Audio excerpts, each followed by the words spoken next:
Hello guys. So kini guys mao day ni among palibot sa among balay na ay mga kalubinhan og naapoy kanang basakan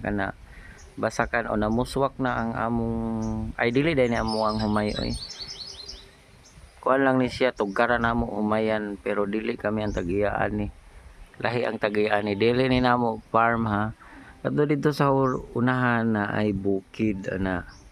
Diri sa probinsya guys, lamig kayo kada buntag o bisag mga aron kayo na kay madunggan nga mga tingog sa mga langgam, magsigisiyag tingog. O na mo nang makanya ang hangin. Ang hangin diri guys kay kuan kanang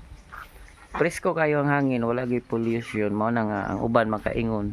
Nindot gyud magpuyo og probinsya. Nindot lagi pero ang problema po diri kana pong kuan guys kanang ngani bitaw kaning timbuswak na sa humay kay tingbitay gyud iro kung mo'y tawagon kanang kuan siya ba kanang tingbitay iro mura na siya tinglisod.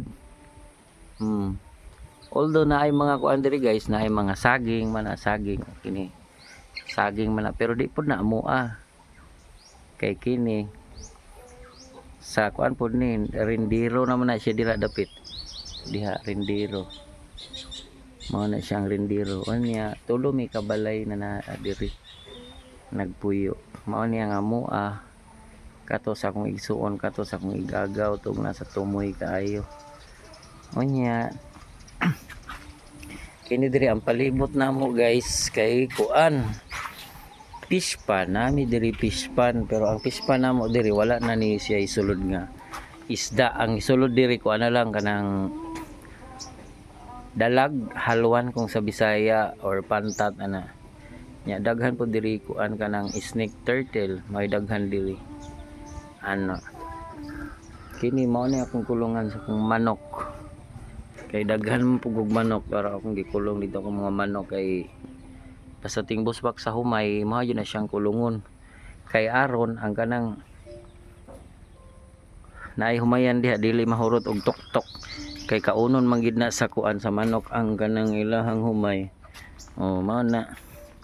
kini siya diri guys nga area kay mao ni siya ang kanang binog ni siya nga area diri guys ibig sabihin pag binog kanang murag huyong-huyong ba nga og imuhang kanang mutama ka sa lapok posible ang imong matamakan ay tagahawak taga-abaga ana tungod sa iyang kahumok sa yuta. So kini gid sa una dili gid ni unta siya matukuran og balay galing lang kay gipatambakan lang tingnan niyo graba daghan na kay dako kay ni siya gasto pagpabalay diri guys kay ang una pa lang ang pagpatambak pero tinagi yung gastos nya mao po ning likod sa among balay kini siya mao ni ang kanang kuan puy-anan og mga sawa mao ni siya mga puy-anan og sawa perting kuan na gid na guys daghan kay nagsawa diha basa ka na siya diha sa una pero ang problema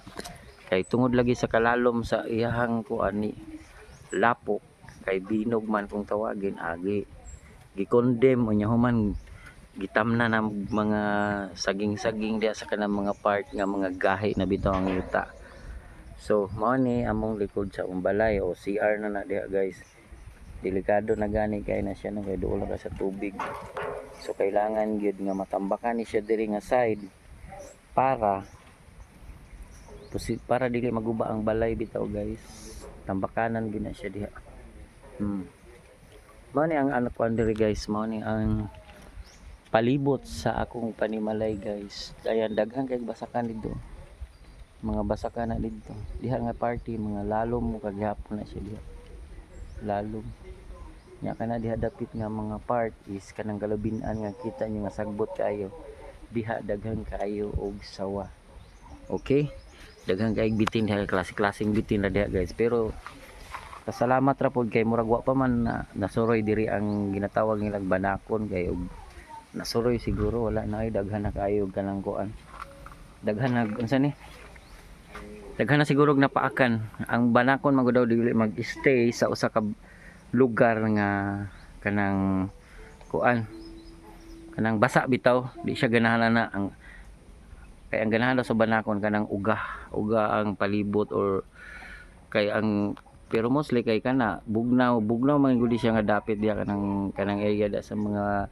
kuan kining kalubinan bugnaw na siya. So ang mostly nagpuyo diha gid guys is yung sawa kung tawagin na yung